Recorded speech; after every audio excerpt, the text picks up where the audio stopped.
അസ്സലാമു അലൈക്കും വറഹ്മത്തുള്ളാഹി. ബിസ്മില്ലാഹി അൽഹംദുലില്ലാഹ് അല്ലാഹുമ്മ സ്വല്ലി അലാ മുഹമ്മദിൻ വഅലാ അലി മുഹമ്മദ് റബ്ബി ഇശ്റഹ് ലി സ്വദ്രി വയസ്സിർ ലി അംരി വഹ്ലുൽ ഉഖ്ദത്തം മിൻ ലിസാനി യഫ്ഖഹു ഖൗലി. ബഹുമാനരായ സനാബിൽ വിശുദ്ധ ഖുർആൻ പഠന ഗ്രൂപ്പിലെ സഹോദരി സഹോദരന്മാരെ, കഴിഞ്ഞ ദിവസങ്ങളിൽ ചില ശാരീരികമായ ബുദ്ധിമുട്ടുകൾ കാരണം ഖുർആൻ ക്ലാസ് എടുക്കാൻ കഴിഞ്ഞിട്ടില്ല. അതുകൊണ്ട് ഇൻഷാ അള്ളാഹ് കഴിഞ്ഞ പാഠങ്ങളൊക്കെ ഒന്ന് നമ്മൾ ശ്രദ്ധിക്കുക. തുടർന്നുള്ള ആയത്ത് വളരെ ശ്രദ്ധാപൂർവം കേട്ട് ജീവിതത്തിൽ പ്രാവർത്തികമാക്കാൻ പരിശ്രമിക്കുക.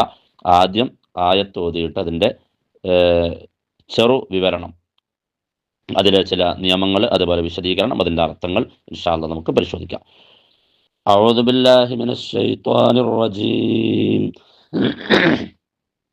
ബിസ്മില്ലാഹിർ റഹ്മാനിർ റഹീം. وقال قرينه هذا ما لدي عتيد.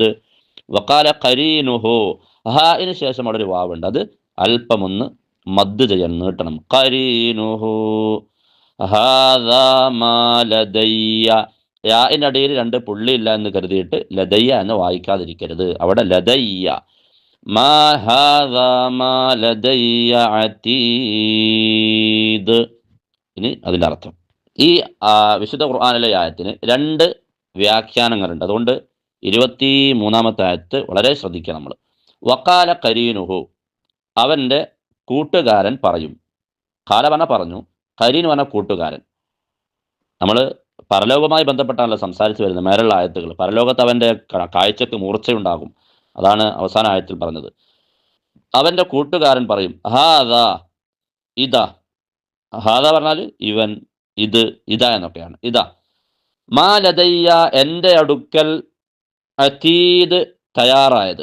നമ്മൾ അതീദിൻ്റെ അർത്ഥം കഴിഞ്ഞ ക്ലാസ്സിൽ പറഞ്ഞ റഖീബ അതീദ്, തയ്യാറായി നിൽക്കുന്നവൻ എന്നൊക്കെ നമ്മൾ പറഞ്ഞിട്ടുണ്ട്. അപ്പൊ ഹാദ, ഇതാ, മാ ലദയ്യ, എൻ്റെ അടുക്കൽ, അതീദ്, തയ്യാറായത്.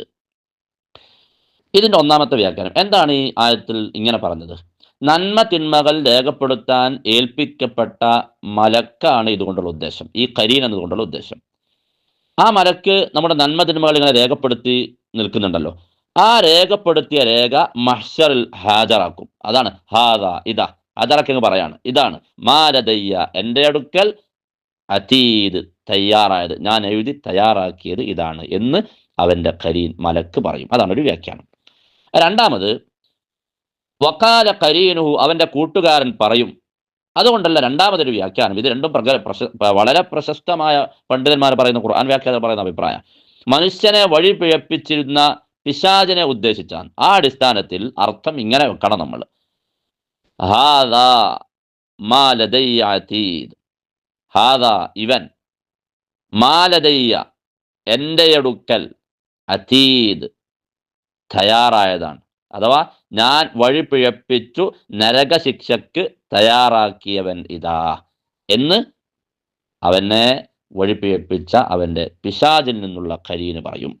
ഇങ്ങനെയുള്ള രണ്ട് വ്യാഖ്യാനം ഈ ആയത്തിനുണ്ട് എന്ന് നമ്മൾ മനസ്സിലാക്കുക. അപ്പോൾ അർത്ഥം രണ്ട് രീതിയിൽ നമുക്ക് പറയാം. വക്കാല കരീനുഹു, ഈ പരലോകത്ത് വരുന്നവൻ്റെ കരീൻ, കൂട്ടുകാരൻ പറയും. അതവിടെ മലക്കാണ് ഉദ്ദേശമെങ്കിൽ അർത്ഥം ഇങ്ങനെയാണ്, ഹാദാ, ഇതാ, മാ ലദയ്യ, എൻ്റെ അടുക്കൽ, അതീദ്, തയ്യാറായത്. അഥവാ നന്മത്തിന്മകളൊക്കെ രേഖപ്പെടുത്തി തയ്യാറാക്കി വെച്ച ആ രേഖ. ഇനി പിശാചിനെ ഉദ്ദേശിച്ചാണെങ്കിൽ വക്കാല കരീനുഹു, അവൻ്റെ പിശാചാകുന്ന കരീൻ പറയും, ഹാദാ, ഇതാ, മാ ലദയ്യ, എൻ്റെ അടുക്കൽ, അതീദ്, ഞാൻ വഴി പിഴപ്പിച്ചു നരകശിക്ഷക്ക് തയ്യാറാക്കിയവൻ ഇതാ. ഈ രണ്ട് അർത്ഥവും നമ്മൾ മനസ്സിലാക്കേണ്ടതുണ്ട്. അപ്പോൾ ഈ ആയത്തിൽ അള്ളാഹു സുബ്ഹാനഹു വ തആല, നമ്മൾ ആലോചിക്കേണ്ട കാര്യമാണിത്. നമ്മുടെ ഈ ആയത്തിൻ്റെ മുന്നിൽ വെച്ചുകൊണ്ട്, 23-ാമത്തെ ആയത്തിൻ്റെ മുന്നിൽ വെച്ച് പരലോകത്ത് ഞാനും നിങ്ങളും വരുന്ന രംഗവും നമ്മുടെ രേഖ മലക്കുകൾ അള്ളാഹുവിൻ്റെ മുന്നിലങ്ങ് വെച്ചു കൊടുക്കും. സുബ്ഹാനല്ലാഹ്. എന്തായിരിക്കും? കഴിഞ്ഞ ക്ലാസ്സിൽ പറഞ്ഞു, നമ്മൾ തന്നെ പറയുന്ന രംഗം, ലാ യുഗാദിറു സഗീറത്തൻ വല കബീറത്തൻ ഇല്ലാ അഹ്സാഹാ, എല്ലാം രേഖപ്പെടുത്തിയിരണം. അതുകൊണ്ട് നമ്മുടെ ജീവിതം നന്നാക്കുക, വളരെ വളരെ പ്രധാനപ്പെട്ട കാര്യമാണ്. ജീവിതം, നന്മ തിന്മകൾ എല്ലാം സൂക്ഷ്മമായി രേഖപ്പെടുത്തിക്കൊണ്ടിരിക്കുന്നുണ്ട് എന്ന ബോധമുണ്ട് എങ്കിൽ മനുഷ്യൻ നന്നാവും. നന്മയിലേക്ക് മാത്സര്യം കാണിക്കുകയും തിന്മയിൽ നിന്ന് പാടെ മാറി നിൽക്കാനും മനുഷ്യന് കഴിയുമെന്നതിൽ യാതൊരു സംശയവുമില്ല. അള്ളാഹു നമ്മെ സഹായിക്കട്ടെ. ഇനി 24-ാമത്തെ ആയത്തിൽ അള്ളാഹു പറയുന്നത്, അതിൻ്റെ നമുക്ക് ഓത്തിൻ്റെ രീതി നോക്കാം. അൽഖിയാ ഫീ ജഹന്നമ കുല്ല കഫാരിൻ അനീദ്. അവിടെ അനീദ് അവസാനം വ്യക്തമാവണം. അനീദ് അതന്നെ അവിടെ ശ്രദ്ധിക്കേണ്ട കാര്യങ്ങളുള്ളൂ. അൽഖിയാ ഫീ ജഹന്നമ കുല്ല കഫാരിൻ അനീദ്. അൽഖി പറഞ്ഞാൽ ഇടുക, എറിയുക എന്നാണ് അർത്ഥം. അൽഖി. അൽഖിയാ പറഞ്ഞാൽ രണ്ടാൾ ഇടുന്നതിനാണ് പറയാ, അഥവാ നിങ്ങൾ ഇടുക അല്ലെങ്കിൽ നിങ്ങൾ എറിയുക. നമ്മൾ നേരത്തെ ഇതിന്റെ മുന്നുള്ള ആയത്തുകൾ പറഞ്ഞിട്ടുണ്ട്. ഖബറിൽ നിന്ന് മഹ്ശറിലേക്ക് ഓരോ മനുഷ്യനും വരുന്ന സമയത്ത് അവന്റെ കൂടെ സായിഖും ഷഹീദും ഉണ്ടാകും. സായിഖ് പറഞ്ഞാൽ തെളിച്ചു കൊണ്ടുവരുന്നവൻ, ഷഹീദ് സാക്ഷി. ഇവർ രണ്ടാളുണ്ടാകും, ഓരോ മനുഷ്യന്റെയും പിന്നാലെ ഉണ്ടാകും. ഇവരോടാണ് പറയാ അൽ ഖിയാ. അള്ളാഹു പറയാൻ അൽ ഖിയാ, നിങ്ങൾ എറിയുക. സായിഖിനോടും ഷഹീദിനോടും, സായിഖ് പറഞ്ഞാൽ തെളിച്ചു കൊണ്ടുവരുന്നവൻ, ഷഹീദ് പറഞ്ഞ സാക്ഷി. ഇവർ ഒരു മനുഷ്യന്റെ കൂടെ ഉണ്ടാകും പരലോകത്ത് വരുമ്പോൾ. ഇവരോട് അള്ളാഹു പറയാണ് അൽ ഖിയാ, നിങ്ങൾ രണ്ടുപേർ, നിങ്ങൾ എറിയുക, ഇടുക. ആരെ? ഇവനെ. ഫി ജഹന്നമ, നരകത്തിലിടുക. ആരെയാണ് ഇടേണ്ടത്? കുല്ല കഫാരിൻ അനീദ്. കുല്ല പറഞ്ഞ മുഴുവൻ, കഫാർ. കഫാർ ആ വാക്ക് തന്നെ നിങ്ങൾ പറഞ്ഞു നോക്ക്, ഒരു കടുപ്പല്ലേ. അറബിയിൽ പറയും ഫഅൽ വസനാണത്, അഥവാ കേവലം നിഷേധിയല്ല. കഫറ കേട്ട് പരിചയമുണ്ട്. കഫാർ എല്ലാ കടുത്ത നിഷേധികളെയും. കഫാർ പറഞ്ഞ കടുത്ത നിഷേധി, കുല്ല് പറഞ്ഞ മുഴുവൻ. അപ്പൊ എല്ലാ കടുത്ത നിഷേധികളെയും നരകത്തിൽ നിങ്ങൾ ഇടുക. ഒരർത്ഥം അതാ. ഇനി കഫാർ എന്നാൽ നന്ദി കെട്ടവൻ, അങ്ങനെ ഒരർത്ഥമുണ്ട് കഫറക്ക്. അപ്പൊ നമ്മളൊക്കെ അതിൽ ഉൾപ്പെടുക നമ്മൾ സംശയിക്കേണ്ടതുണ്ട്. അള്ളാഹു കാക്കട്ടെ. കടുത്ത നന്ദി കെട്ടവൻ. ഇഷ്ടംപോലെ അള്ളാഹു അനുഗ്രഹം ചെയ്യുന്നുണ്ടാവും, എന്നാലും റബ്ബിന് നന്ദി കൊടുക്കുന്നുണ്ടാവില്ല. അള്ളാഹു ശുക്രുള്ളവരിൽ എപ്പോഴും റബ്ബിന് നന്ദി കാണിക്കുക. നമ്മൾ വലിയ ഒരു വിഷയമാണ്. നമുക്ക് നന്ദി കാണിക്കാൻ സമയം കിട്ടില്ല. സൗകര്യങ്ങൾ കൂടുമ്പോൾ നിങ്ങൾ നോക്കി നോക്ക്. അല്ല കല്യാണം വരെ, മോളെ കല്യാണത്തിന് മുമ്പ് തന്നെ എല്ലാം തയ്യാറായിട്ടുണ്ട്. പൈസ, സ്വർണം, മറ്റു സൗകര്യങ്ങളൊക്കെ. എന്നാൽ ആ കല്യാണ ദിവസങ്ങളിലുള്ള പല നിസ്കാരവും നമുക്ക് നഷ്ടപ്പെട്ടിട്ടുണ്ട്. ഏറ്റവും കൂടുതൽ ശുക്ർ ചെയ്യേണ്ടത്, ഏറ്റവും കൂടുതൽ അള്ളാഹുവിൻ്റെ ഞാമത്തുണ്ടാകുന്ന സമയത്താണ്. നമ്മൾ മറന്നു പോവുക. അതുകൊണ്ട് ഇങ്ങനെയുള്ള നന്ദി കെട്ടവരാണ് എങ്കിൽ അള്ളാഹു സുബ്ഹാനഹു വ തആല പറയാണ് എല്ലാ കടുത്ത നന്ദി കെട്ടവരെയും, ഒരർത്ഥം. മറ്റൊരർത്ഥം എല്ലാ കടുത്ത നിഷേധികളെയും. രണ്ടും ആശയം ശരിയാ. നിങ്ങൾ നരകത്തിലിടുക. എങ്ങനെയുള്ള കടുത്ത നിഷേധികൾ? അനീദ്. അനീദ് പറഞ്ഞാൽ ധിക്കാരിയായ. അനീദ്, ധിക്കാരിയായ. സുബ്ഹാനല്ലാഹ്. ആ രംഗമൊക്കെ നമ്മളിങ്ങനെ മനസ്സിൽ ഓർത്ത് ജീവിക്കുക. 25-ാമത്തെ ആയത്ത്. മന്നാഇൻ ലിൽ ഖൈരി മുഅ്തദിൻ മുരീബ്. മന്നാഇൻ, അവിടെ രണ്ട് തൻവീൻ നമ്മൾ ഉച്ചരിക്കരുത്. മന്നാഇൻ ലിൽ, ഐ കഴിഞ്ഞാൽ ശബ്ദമുള്ള ലാമ് പറയാം. മന്നാഇൻ ലിൽ ഖൈരി, ഖ ആണ്. ലിൽ ഖൈരി മുഅ്തദിൻ മുരീബ്. മുഅ്തദിൻ രണ്ട് തൻവീന് പറയുന്നത്, തൻവീനിനെ മീമിലേക്ക് കൂട്ടിച്ചേർക്കണം. മുഅ്തദിൻ മുരീബ്. നേരത്തെ പറഞ്ഞു നരകത്തിലേക്ക് ഇടാൻ, നരകത്തിലേക്ക് വലിച്ചെറിയാൻ പറയും. ആരെ? കടുത്ത നിഷേധിയെയും ധിക്കാരിയായ കടുത്ത നിഷേധികളെ. പിന്നെ ആരെയാണ് പറയാ? നരകത്തിൽ പ്രവേശിക്കുന്നവരുടെ സ്വഭാവം. മന്നാഇൻ ലിൽ ഖൈരി, ഖൈർ പറഞ്ഞ നന്മ, നന്മയെ തടഞ്ഞവൻ. ഈ കുറച്ചൊക്കെ അറബി അറിയുന്ന ആളുകൾക്ക് മന്ന പറഞ്ഞ സീയത്തുൽ മുബാലഗ എന്ന് പറയാം അറബിയിൽ, നെഹുവിൽ. അഗാധാർത്ഥം, ഒരു പിന്നെ നമ്മൾ സാധാരണ പറയില്ലേ നന്മക്ക് തുരങ്കം വരുത്തുന്നവെന്ന്, അതന്നെ. ഏത് നന്മ കണ്ടാലും അതിനങ്ങ് തടയും. മന്നാഇൻ ലിൽ ഖൈർ, ഒരു നരകത്തിൽ പ്രവേശിക്കുന്ന ആളെന്നല്ല പറയാ. മന്നാഇൽ ഖൈർ, നന്മയെ തടയുന്നവൻ. നാടൻ ഭാഷയിൽ അർത്ഥം പറഞ്ഞു, നന്മക്ക് ദുരന്തം വെക്കുക നമ്മൾ പറയും. മുഅ്തദിൻ, അതിക്രമിയായ. മുഅ്തദ് പറഞ്ഞാൽ അതിക്രമി. പിന്നെ പറഞ്ഞു മുരീബ്, സംശയാലു, സംശയം ജനിപ്പിക്കുന്നവൻ. അള്ളാഹു സുബ്ഹാനഹു വ തആല സത്യമായി പറഞ്ഞ വിഷയത്തിൽ ഇങ്ങനെ സംശയം, അതങ്ങനെയാണോ, അതിങ്ങനെയാണോ? മാത്രമല്ല മറ്റുള്ളവരിൽ സംശയം ഉണ്ടാക്കുക. അങ്ങനെ ചില, പ്രത്യേകിച്ച് ഈ കാലഘട്ടത്തിലൊക്കെ കൂടുതലാണ് സംശയരോഗികൾ. ഖുർആനെ കുറിച്ച്, പരലോകത്തെക്കുറിച്ച്, അതുപോലെ ഇസ്ലാമിനെക്കുറിച്ച്, മുഹമ്മദ് നബിയെക്കുറിച്ച്, മുഹമ്മദ് നബി കൊണ്ടുവന്ന സത്യസന്ദേശത്തെക്കുറിച്ച്, ഇതിനൊക്കെ ചെറിയ കാര്യമൊന്നുമല്ല കേട്ടോ. ഇങ്ങനെ സംശയാലുമായി ഇങ്ങനെ നടക്കുക. നിങ്ങൾ നോക്കി നോക്കി, ഏതിലാ ചോദിച്ചാലും ഒരു കൃത്യമായൊരു ദിശ ഉണ്ടാവില്ല. അങ്ങനെയുള്ള ആളുകൾക്കൊക്കെ ചെറിയ കാര്യമായിരിക്കും നമ്മുടെ ദൃഷ്ടിയിൽ, പക്ഷേ ഇത് വലിയ വിഷയമായി അള്ളാഹ് എടുത്തു കാണിക്കുക. നരകത്തിലേക്ക് വലിച്ചെറിയാൻ പറയുന്നവരുടെ സ്വഭാവങ്ങൾ എണ്ണിയപ്പോൾ പറഞ്ഞു. ഒന്ന്, ഈ ആയത്തിൽ പറയുന്നത് നന്മയെ തടഞ്ഞവൻ. ആർക്ക് വരുന്ന നന്മയെ നമ്മൾ തടയരുത്, വലിയ വിഷയമാണത്.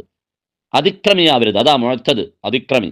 മുരീബ് സംശയാലു, സ്വന്തം സംശയം, അതുപോലെ മറ്റുള്ളവരുടെ മനസ്സിലേക്ക് സംശയം ഉണ്ടാക്കി കൊടുക്കുക, അവരെയും സത്യത്തിൽ നിന്ന് തെറ്റിക്കാൻ വേണ്ടി പരിശ്രമിക്കുക, ഇവരൊക്കെ നരകത്തിന്റെ ആളുകളാണ് എന്ന് അള്ളാഹു അർത്ഥസംഘക്കിടവില്ലാത്ത വിധം വിശദീകരിക്കുന്നു. 26-ാമത്തെ ആയത്തില് അല്ലദീ ജഅല മഅല്ലാഹി ഇലാഹൻ ആഖറ ഫഅൽഖിയാഹു ഫിൽ അദാബിശ് ശദീദ്. അവിടെ പ്രത്യേകിച്ച് വിശദീകരിക്കാനൊന്നുമില്ല. അല്ലദീ കുറച്ചവിടെ അല്പം അദ്ദയ്യണം, കുറച്ച് നീട്ടണം. ജഅല മഅല്ലാഹി ഇലാഹൻ ആഖറ ഫഅൽഖിയാഹു ഫിൽ അദാബിശ് ശദീദ്. 26. മുകളിലുള്ള ആയത്തിൽ ഒരുപാട് നരകാവകാശികളുടെ സ്വഭാവ ഗുണങ്ങൾ പറഞ്ഞു. അതൊക്കെ ആരിലാണ് കൂടുതലും ഉണ്ടാവുക എന്നുകൂടി അള്ളാഹ് എടുത്തു പറയുന്നു. അല്ലദീ എങ്ങനെയുള്ളവരാണ് അവർ? അല്ലദീ അവൻ ജഅല സ്വീകരിച്ചു, ആക്കി, അള്ളാഹുവിൻ്റെ കൂടെ ഇലാഹൻ ആഖറ, ഇലാഹൻ ആരാധ്യനെ, ആഖറ മറ്റൊരു. വലിയൊരു ചിന്തിക്കേണ്ട ഒരു ആയത്താണ് ഇത്. 26-ാമത്തെ ആയത്ത് അള്ളാഹുവിൻ്റെ കൂടെ മറ്റൊരു ആരാധ്യനെ സ്വീകരിക്കുക. അത് മുസ്ലിങ്ങൾ ചെയ്യുന്നുണ്ടോ? നമ്മൾ ആലോചിച്ച് നോക്കൂ. ഉണ്ട് എന്നാണ് നമുക്ക് പറയാൻ കഴിയുക. അപ്പോൾ സ്വാഭാവികമായി നിങ്ങൾ ചിന്തിക്കും, മുസ്ലിങ്ങൾ ഈ ലോകത്ത് 2 ഇലാഹു ഉണ്ട് എന്ന് പറയുന്നുണ്ടോ എന്ന്.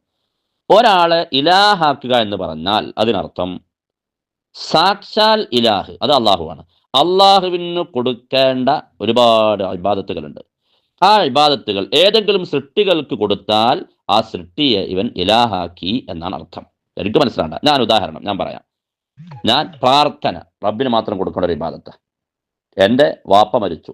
വാപ്പ ഭയങ്കര സ്വാലിഹായ മനുഷ്യനായിരുന്നു. തഹജ്ജുദ് ഒഴിവാക്കൂല, ഒരു സാങ്കല്പികമാണ്. തഹജ്ജുദ് ഒഴിവാക്കൂല, നോമ്പ് ഒഴിവാക്കൂല, ഒരു വലിയായി ജീവിച്ചു.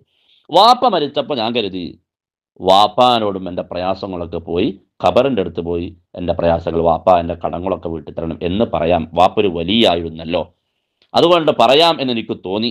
ഞാനത് പറയുകയും ചെയ്താൽ ഖബറിൽ കിടക്കുന്ന എൻ്റെ വാപ്പയെ ഞാൻ ഇലാഹാക്കി എന്നർത്ഥം.